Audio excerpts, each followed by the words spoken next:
So far on the build, we had a wheel bearing that was literally snapped in half. Look at that. We fixed the problem. Front assembly is done, so we're just going to do the rear, and we'll bleed the brakes. So. Woo!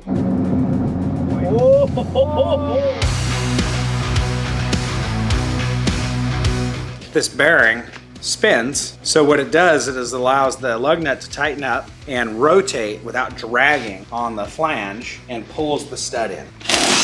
Basically, once you feel like resistance, like it's tightening and not like it should go about the same speed. Once it's like turning, slowing down, that's usually when it's bottomed out at that point. This car has seen, it was definitely parked outside for a number of years, like in a not very well taken care of state. And so all that moisture is all the connecting points are like corroded. There is some rust on some suspension bolts and components. Now, surprisingly, everything we've taken apart has come apart okay, not like corroded shut, which I was a little concerned about. But I don't know if the camera can see, but anything that's exposed bare metal, and there's another concern here, look, no cotter pin. So far on the build, we had a wheel bearing that was literally snapped in half. This wheel bearing had 2 bolts holding it in, 2 of the 4. It was just missing 2, right? We're missing a cotter pin right here on the tie rod end. So it's a good thing we're going through this car. Obviously, we need to come up with a cool project name for the Viper here because it's, you know, the killer Viper. This is living up to its name, not only in the, oh, it's dangerous to drive sense. This one's dangerous to drive because literally something's gonna fall off of it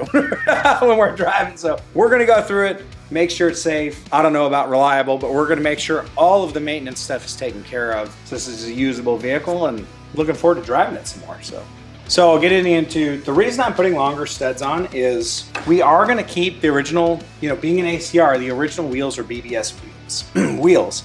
We may get some other wheels. I've seen some wheels I really like on these, but the problem with anything that's stock, the wheels are really set in too much for my taste. We're not going for the you know, hot boy stance look, but just to bring them out a little more flush, you know, a little better looking, we want to run some wheel spacers, hub-centric wheel spacers. And I didn't want to do that with this factory studs were kind of short. I even felt, honestly, just putting the wheel on and the lug nut, the factory studs, lug nuts, all of that, seemed like there was kind of minimal engagement to me.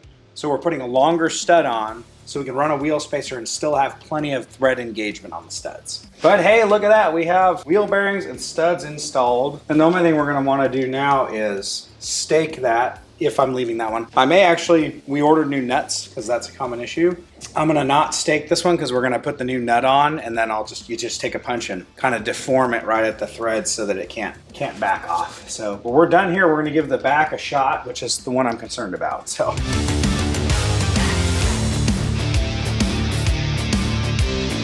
The only reason we are putting this wheel bearing back in, granted this was the side that failed, this is not the wheel bearing that failed, this is the one from the other side, is we were putting it all together and when we went to put this one in, the brand new wheel bearing was bad. So we got 2 new ones and they were both bad as well. So some sort of bad batch situation. So this one from the other side is good. We just happen to have already put a new wheel bearing on the other side. So we are gonna put this one back in here until they can get us another new one that's not bad.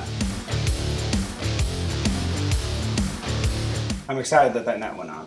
Hey! Look at that! We fixed the problem. Front assembly is done, so we're just gonna do the rear and we'll bleed the brakes, so. Woo!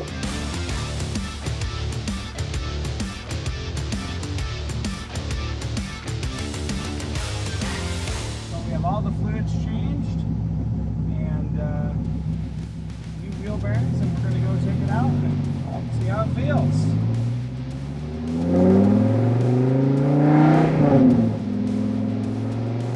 It doesn't feel like it's grabbing as much. It's not just taking them around the bad part of the road. Yeah, okay. Yeah, I mean, it was really darting around before. Look how bad the road is right there. Oh, yeah, I had to. Oh, yeah, because you were going like this the whole time last time, so we've already seen a huge improvement. Yeah, I mean, this road's got really deep ruts. Before it was just trying to dive in, and now it's like, I almost didn't even put my hand on the wheel. Oh, there was a little bit of one right there, right? Literally like on the wheel. So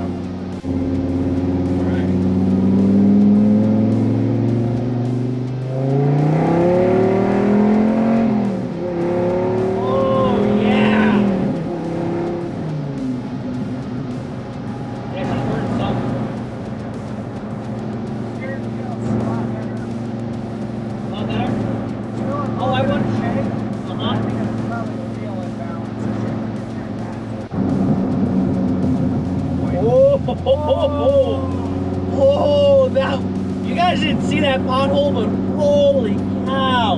Skating around that one. That was sketchy.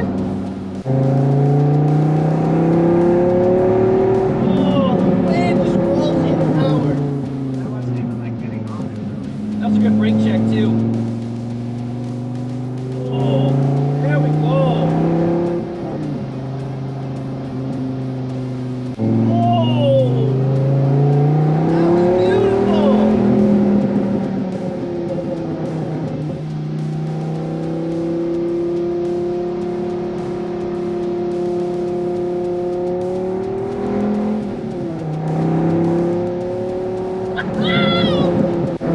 Yes.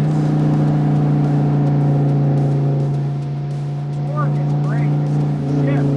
It's not like you have to build the power back up. It's right there.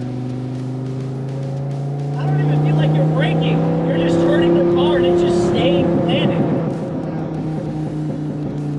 This car is popping so much.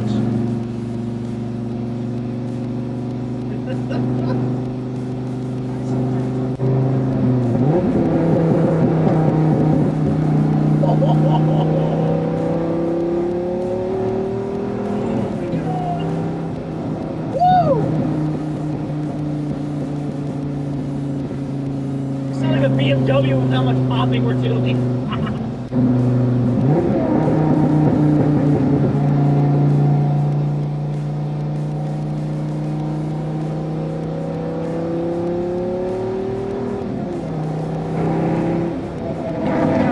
Oh my god! Did you hear it off the bridge?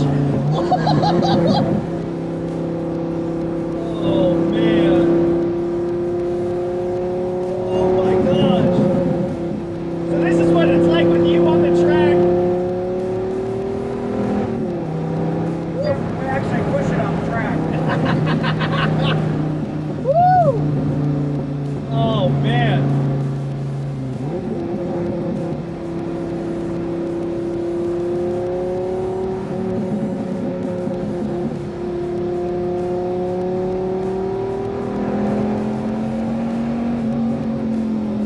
Oh yeah.